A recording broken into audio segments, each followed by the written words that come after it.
About a month or so ago, I did a video on Magdalena de la Cruz. I have it linked down below. Pope Benedict is said to have called her a most notorious witch woman. In this video, we'll discuss the top 10 lessons we can learn from her testimony. In the last video, we discussed how she had the stigmata, but it did not come from God, but came from the devil. We also discussed how an unconsecrated host flew from a priest and was carried by a demon to her mouth. And it was also said that she had the ability to levitate. So, lesson number 10. The devil can mimic God's miracles.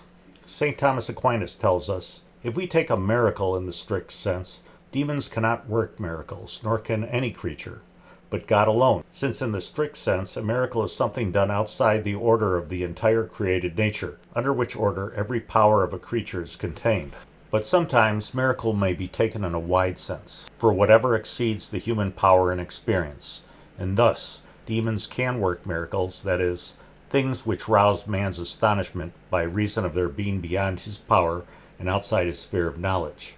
For even a man, by doing what is beyond the power and knowledge of another, leads him to marvel at what he has done, so that in a way he seems to that man to have worked a miracle.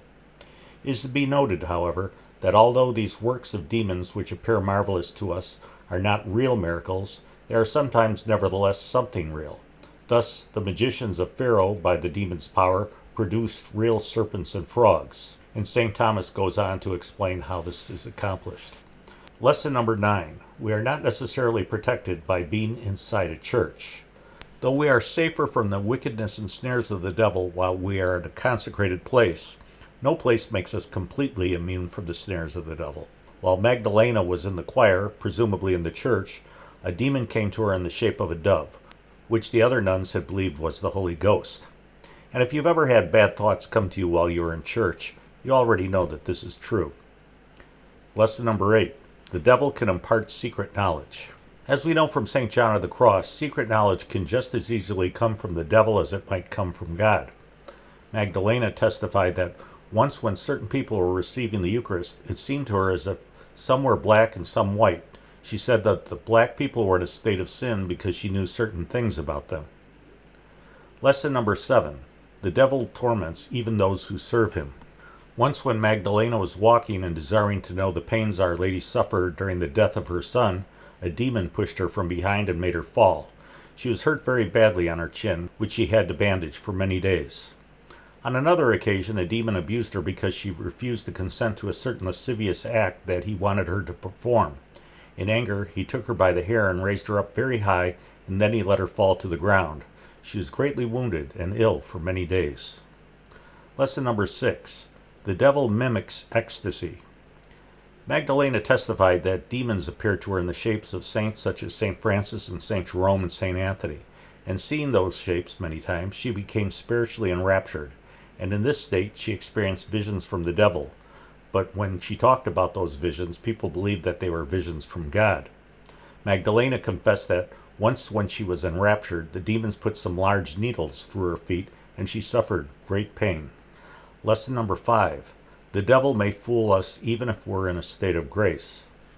Certainly if we are in a state of grace, we are much safer. As St. Thomas Aquinas tells us, in order that the conditions of the fight might not be unequal, there is, as regards the man, the promise of recompense, to be gained principally through the grace of God, secondarily through the guardianship of angels. However, there is no mention that anyone was spared from seeing the devil's mimic tricks with Magdalena, and I'm making the assumption that at least some of the nuns at the convent were in a state of grace, yet they too saw the mimicked miracles. Lesson number 4. Lack of humility. When so-called seers seem to lack humility, that's an indication that their visions and experiences might not have come from God. Magdalena wore an opening in her tunic to point out the wound in her side, which was similar to Christ's wound in his side, and she showed it off in order to be viewed as holy. There's a guy on YouTube who posted a video of his so-called stigmata bleeding from his palms. He seems to be showing it off in the same way that Magdalena showed off her stigmata. And if you dig deeper, you'll find that the guy on YouTube isn't even a baptized Christian. Lesson number 3. When we overcome a demon, he cannot tempt us. On the day that Magdalena publicly confessed her sins, her stigmata disappeared. St. Thomas Aquinas tells us, Some say that once a demon is overcome, he can tempt others, but not the same man. This seems more probable as long as we understand it to be for a certain definite time. Lesson number 2, sayings contrary to church teachings. Magdalena, like many false mystics, said peculiar things. When we hear things that conflict with church teachings, such as the things we've heard from the Medjugorje seers or Sister Faustina, we know with certainty that at least some of their visions did not come from God. In regard to Magdalena, she told certain people that all the abbots and monks had lovers, and this was not a sin, nor was God offended by it.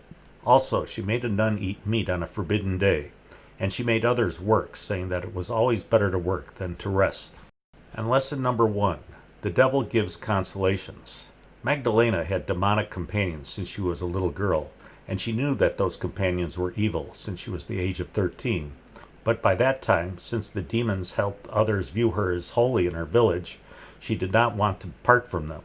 She confessed that a demon regularly appeared to her in the figure of an angel of light and consoled her in different ways. Examples of the devil's consolations for us might be lustful fantasies, or perhaps we just fantasize that we'll win the lottery, but then immediately quit our jobs. We rationalize our slothfulness by telling ourselves that we'll give 10% of the money to charity. We may view these fantasies as being benign, but they may be consolations from the devil that give detours to us from the straight and narrow path. Well, I hope you enjoyed this video. I'll be back again within a week with another one. But in the meantime, please check out my Facebook page and my Twitter page. Every day I post additional content that you won't find on this YouTube channel. And also, please pray for the church.